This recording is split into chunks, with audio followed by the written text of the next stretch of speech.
Quanto mais eu ando, mais vejo estrada. E se eu não caminho, eu sou é nada. Se tem a poeira como companheira, faço da poeira o meu camarada. Durante um momento pandêmico, porque eu sou da área de filosofia, em vários e vários instantes eu fui entrevistado. Toda vez que há um momento agudo na história humana, é comum se chamar pessoas da área de filosofia, porque o desespero é tão grande que só alguém da área de filosofia pode confundir mais ainda. E várias vezes eu fui chamado. Leandro Carnal, meu amigo, tenho com ele livros, gaúcho, nascido aqui em São Leopoldo.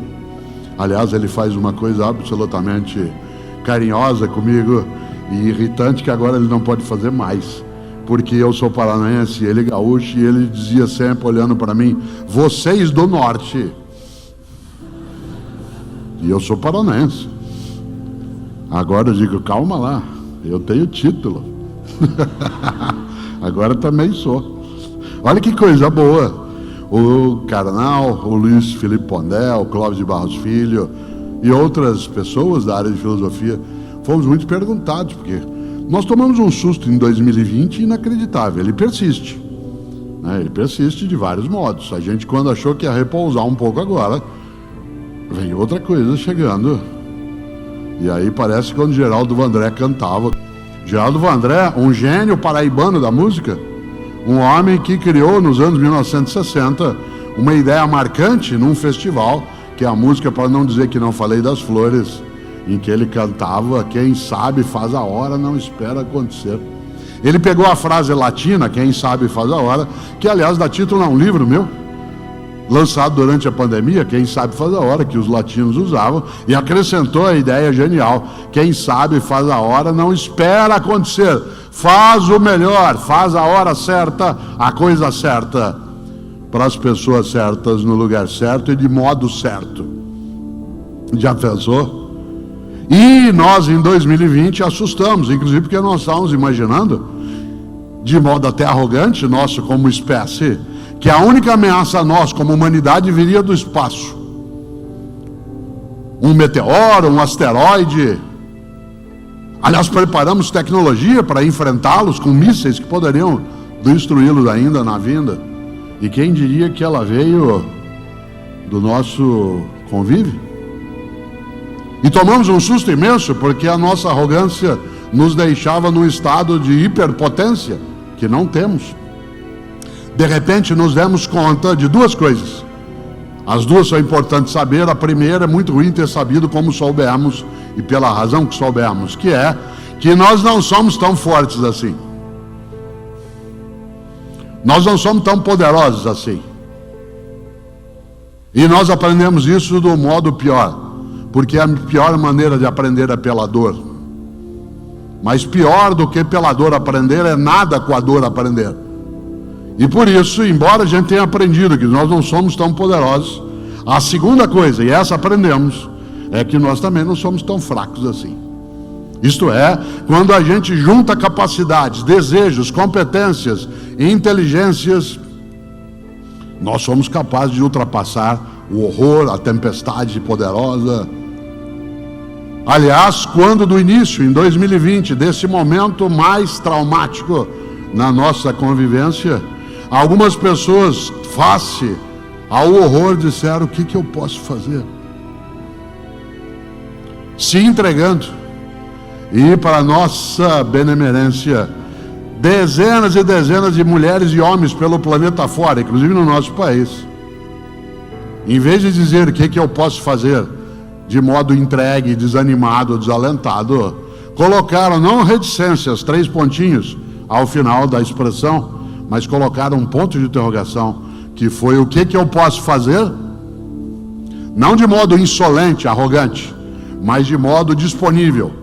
O que é que eu posso fazer? E quando se disse que era impossível fazer uma vacina em menos de 10 anos, porque a ciência nunca houvera obtido esse resultado, homens e mulheres que buscaram fazer o melhor conseguiram colocar hoje uma condição em que nós temos aqui centenas e centenas de pessoas convivendo, fazendo suas escolhas, algumas com uso de máscara, outras não. Eu, Cortella, uso de modo contínuo, inclusive porque tenho convivência cotidiana com várias pessoas. Alguns escolheram, mas nós não estaríamos assim em agosto do ano passado. Aliás, eu quero lembrar uma coisa: nosso país ainda tem diariamente mais de 200 óbitos, só para você e eu não esquecemos. Isso é mais do que a gente tinha em março de 2020, quando nós entramos em lockdown. Quando nós atingimos a marca de 200 óbitos, foi um estado de susto imenso. Isso não significa que a gente não deveria tê-lo feito, significa que a gente ainda não poderia não fazer. E agora a gente é capaz de uma convivência. Por quê? Porque pessoas em várias áreas, na medicina, no cuidado de saúde, no transporte, na geração de energia, na produção de alimento, na segurança, em vez de dizer o que eu posso fazer, se colocaram disponíveis dizendo: o que é que eu posso fazer? Cá estou. Nossa gratidão, ela foi muito forte em 2020 para as pessoas na área de saúde e de cuidados em geral. A gente até às vezes esquece um pouco, mas milhares e milhares de homens e mulheres no campo de cuidado da saúde pereceram e não desistiram. Vocês se lembram quantos que não iam nem para casa para não contaminar a família, ou pessoas que ficavam no final de um dia de trabalho exaustivo encostadas nas paredes, tentando descansar um pouco, evitando o desespero. Que coisa magnífica nós sermos capazes de imaginar que algumas pessoas, ao pensarem a vida devia ser melhor, acrescentam um "e será". E esse será não é só uma disponibilidade de ideias, mas de prática. E é claro que isso vale não só para o momento crítico, mas vale para o conjunto da vida. Você já imaginou quanto que cada pessoa, na condição que tinha, na produção de alimento, na segurança, no transporte, no cuidado, no hospital, fez o melhor naquela condição?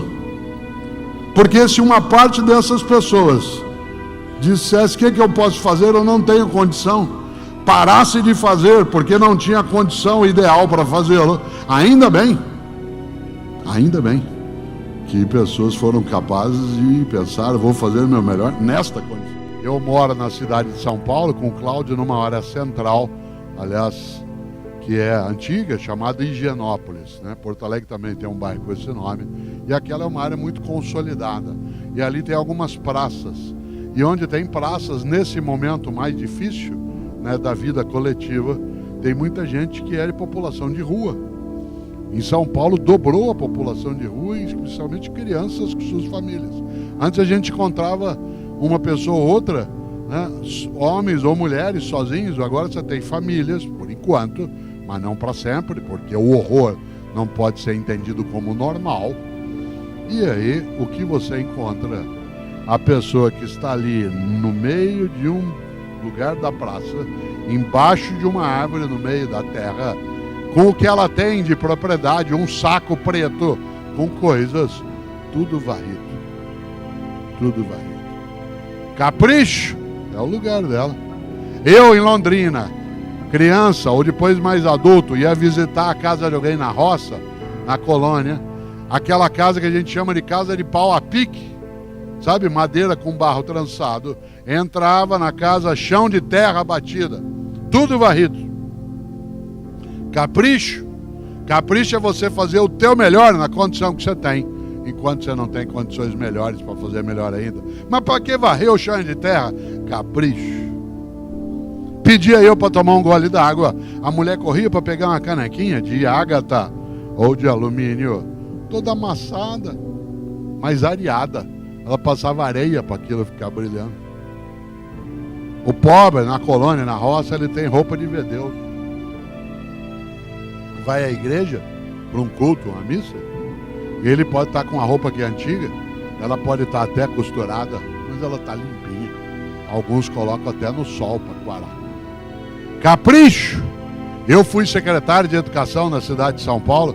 Quantas vezes eu ia visitar alguma escola municipal, entrava, parede meio descascada, água correndo na parede, carteira meio quebrada, culpa nossa do poder público, mas tudo arrumado, as crianças aprendendo, tendo a merenda melhor dentro daquela condição.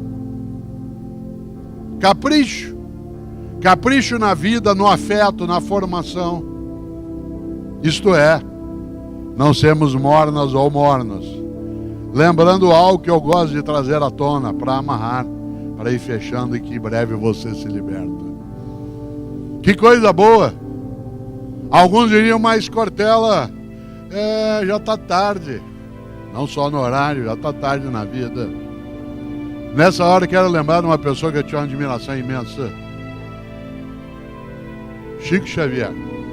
Eu não sou espírita, não tenho crença reencarnacionista, não sou kardecista, mas acho Chico Xavier um homem santo. Ele passou a vida fazendo o melhor dele na condição que ele tinha, dentro da crença que carregava. Muitas vezes me perguntaram, o senhor acredita que Chico Xavier recebia espírito? Eu digo, eu não acredito que ele recebesse, mas eu tenho certeza que ele acreditava. E isso para mim é suficiente, porque ele não era um farsante. Essa era a crença dele. Uma pessoa tão importante na nossa trajetória que ele morreu no dia da nossa vitória no pentacampeonato em 2002. No dia! E, portanto, não pode ser pranteado, homenageado, lembrado, porque nós estamos numa outra comemoração. Chico Xavier, segundo os espíritas, disse um dia, embora ninguém possa voltar atrás e fazer um novo começo, qualquer pessoa pode começar agora a fazer um novo fim. Olha que coisa inteligente. Embora ninguém possa voltar atrás e fazer um novo começo, qualquer pessoa pode começar agora a fazer um novo fim. E o que mais me emociona, quando eu vejo esse espaço pleno de pessoas em todos os andares que tem, algumas pessoas que estão me enxergando via telão, outras que precisam ficar encostadas no balcão para ver melhor, mas que não desistiram de ir buscar algo que é a possibilidade de uma reflexão que impeça que, primeiro, que a gente admita o horror na vida como sendo normal. Segundo, que a gente assuma a mediocridade como um caminho evidente. Terceiro, que a gente seja incapaz do capricho. Capricho com a natureza, capricho com a nossa relação, capricho com a paz política, capricho com tudo que dá honra. E muita gente imaginar que o público é aquilo que não é de ninguém, em vez de ser de todos.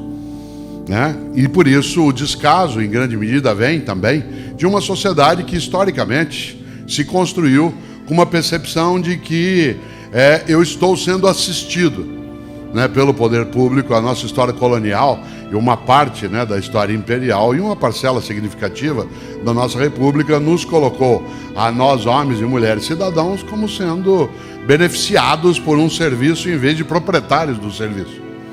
Haja vista que até hoje no Brasil nós usamos uma terminologia que é estranha em alguns países. Né? Você é chamado pela Receita Federal, né, pela autoridade de fisco do nosso estado, de contribuinte. Sendo que o imposto é imposto. Ele não é voluntário. Não é assim, se você quiser contribuir, tudo bem, dá uma ajudinha aqui para a gente aumentar o caixa. Não, você não é contribuinte. Você não está contribuindo no sentido voluntário, né? Dá uma contribuição. Em outros países, especialmente em um país de língua inglesa, o nome do cidadão é taxpayer, isto é, pagador de impostos. Aquele que é chamado de pagador de impostos, ele tem o serviço público e a atividade pública e o patrimônio público como propriedade. Parte de nós o tem ainda, mas não para sempre. A gente muda aos poucos a mentalidade. A gente tem como sendo algo externo a nós. Vocês cuidam, tá? E eu vou ali para buscar. É tão sério isso que na área de educação, muita gente aqui atuou na área de educação e secretaria sabe disso. Às vezes na hora da merenda, tem colega meu em educação, professor ou professora, diz assim, mas esse povinho, hein, come de graça aqui na escola e fica reclamando. De graça? Aquilo é pago e muito bem pago por meio de tributos diretos e indiretos. O cara compra água, paga imposto. Compra café, paga imposto. Pega ônibus, paga imposto. De graça. E ainda ameaça o filho. Fala, se você não estudar, você vai ver o que eu vou fazer. Eu vou te pôr numa escola pública. É assim que a gente forma a ideia de que público é o degenerado. Por isso, claro, é uma mentalidade que a gente vai mudar. E por último, dentro disso, é preciso pensar. Dá para mudar? Brasil não tem jeito. Cuidado. Há 25 anos, em 1994, quem aqui fumasse, e era o meu caso, Eu era fumante também. Estaria fumando durante a palestra. Aliás, uma parte dos auditórios tinha, ou no braço da cadeira, ou no verso, um cinzeirinho. Há 20 anos teria uma placa aqui dentro desse espaço escrito: pede-se não fumar, por favor. Há 10 anos a placa seria: proibido fumar. Cadê a placa? Não precisa. A convicção interna e a pressão externa criou outra lógica. Há 25 anos apareceu a obrigatoriedade do uso do cinto de segurança. A maior parte, para escapar da multa, comprou camisa do Vasco da Gama ou da Ponte Preta. Hoje, você nem pensa na multa, você entra no carro e paf. Ou porque o carro não dá partida, ou porque ele fala, ou porque você está convicto, ou porque teu filho é pai, eu sinto. Vai mudando. Muda isso também em relação a essa preservação daquilo que é o nosso serviço, o serviço público. E aí? Aquilo que cura o pessimismo é mostrar, dar o exemplo, fazer com que a pessoa tenha contato com aquilo que funciona.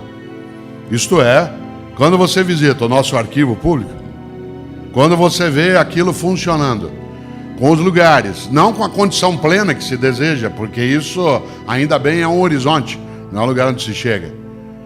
Quando você mostra, por exemplo, aquilo que em algumas estruturas de serviço público, elas têm ali um nível de excelência, a gente percebe que o pessimista pode ser que ele esteja apenas se recusando a praticar.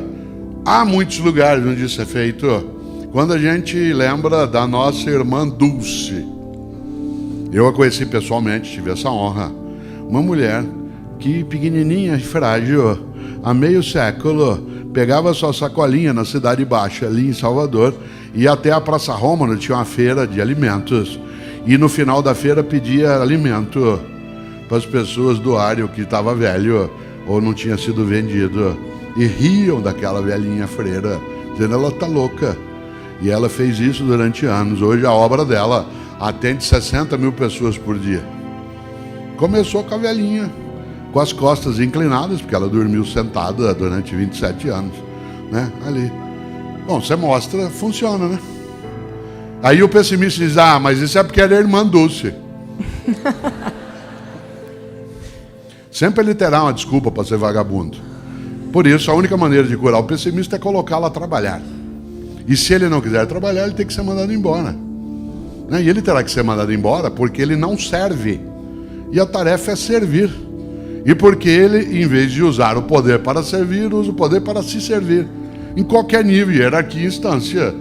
Então não pode ficar. Segundo e último disso, claro que o otimismo se ensina a partir da exemplaridade. O exemplo, sem dúvida, é a maneira mais convincente de algo. Quando eu falava agora do uso do tabaco ou do cinto de segurança, esse é um exemplo concreto. Cada vez que eu falo isso que eu acabei de falar, a pessoa fala: nossa, eu não tinha pensado. Mas de fato, pouco a pouco a gente vai alterando e a criança aprende. Eu vi um dia uma professora de educação infantil numa escola da prefeitura de São Paulo fazer algo. Não imaginei, eu não tinha competência nem inteligência para aquilo que ela fez de inteligente. Uma menina dentro da escola, no jardim, estava arrancando as flores, tirando as flores e puxando, arrancando. Eu olhei, a professora chegou. Falei: o que será que ela vai fazer? Porque o que eu faria? Ia lá e falava para a menina: não faz isso. E ela ia continuar fazendo, porque não tinha um argumento para ela não fazer. Eu diria: não faz isso, senão... Aí eu ia ficar sem palavras. A professora chegou e falou assim: não faz isso, porque se você fizer isso, você não vai ser bonita.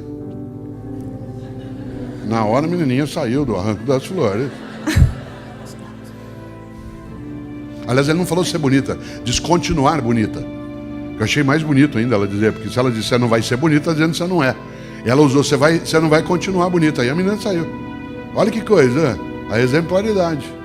Aquilo que é capaz de capturar e mudar a atitude. Eu não tenho dúvida que essa menina, até hoje, né, ela planta flores para continuar bonita.